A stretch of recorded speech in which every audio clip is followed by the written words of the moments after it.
国民党总统参选人、新北市长侯友宜6月16日赴桃园参加黄埔建校99周年活动。侯友宜在脸书抨击民进党执政后大肆污蔑军公教是米虫，制造阶级对立，激起族群仇恨。他表示，民主国家稳定基石就是来自军、公、教、警、消，并与国家生死相许，是种神圣的承诺。至于军公教是米虫，亦是国家稳定基石，在此不做任何评价或是定论。经济学之父亚当·史密斯在《国富论》把劳动性质区分为生产性的劳动和非生产性的劳动这两种。有一种劳动施加在物品上，会增加物品的价值，称为生产性的劳动。相对的，另外一种劳动不会增加物品的价值，这一类劳动就称为非生产性劳动。譬如，一般来说，制造工人的劳动，在他所加工的材料上增加了一部分价值，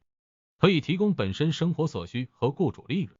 相反的，侍奉主人的奴仆不会增加任何东西价值。虽然制造工人由雇主先垫付工资给他，但实际上雇主的花费并不是损失，因这些工资通常会从物品加工后所增加的价值中收回，此外还会附带一些利润。可是主人维持奴仆的费用花出去以后便永远收不回了。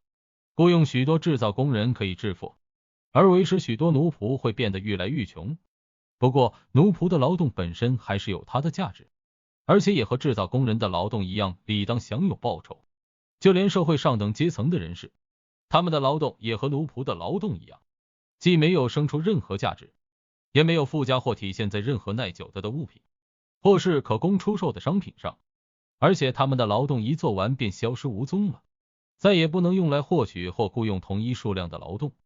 譬如上至君主王公，下至各级文官武将，以及全体的陆海军士兵，都是非生产性劳动者，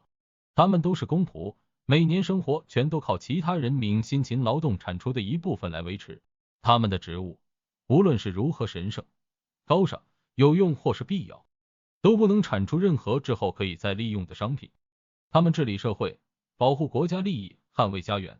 功劳不小。但是今年的和平与安全成果保护不了国家明年的安全与和平，同样可以归类成这一类型的职业。有些极为尊贵且重要，有些则较为无关紧要。前者如牧师、律师、医师、各种文人等等，后者如演员、乐手、歌星、舞者等等。这些劳动中，即使是最卑贱的那种，也有某种价值。但是在这类的劳动中，就连最尊贵且有用劳动，也不能生产出任何东西，以供日后购买等量的劳动之用。他们这些劳动成果，就像演员的各种对白与夸张的动作，演说家的高谈阔论或音乐家的优美旋律一样，在表演中刹那间便消失了。国家绝不会因为私人奢侈消费和浪费金钱而陷入贫困，反倒是政府的浪费和错误的政策时常会导致这种后果。在大多数国家，大多数税收都是用于维持非生产性人员，例如为数众多在朝廷上的王公大臣、教会神职人员以及庞大的海军舰队及陆军步兵等等。这些人平时不是生产，暂时也无法取得足够的财富来弥补过去维持他们的花费，甚至在战争延续期间，他们也无法取得足够的财富来维持自己生活。这些不是生产的人，全靠别人的劳动产出维持生计。综合以上所述，经济学之父亚当·史密斯认为，就劳动生产力而言，唯有众多的人民辛勤劳动产出，提供军公教等公仆们有终身稳定的待遇，让他们担任治理国家及保卫家园的职责。所以真正稳定国家的基石是辛勤努力工作的人民，非生产性劳动者以及完全度劳动的人，全都是依靠劳动产出的收入来维持生计。唯有人民从不间断的努力付出，形成一股源源不绝的强大力量，不仅弥补政府的挥霍浪费及错误不当的行政措施，让整个局势保持在自然改善的轨道上前进，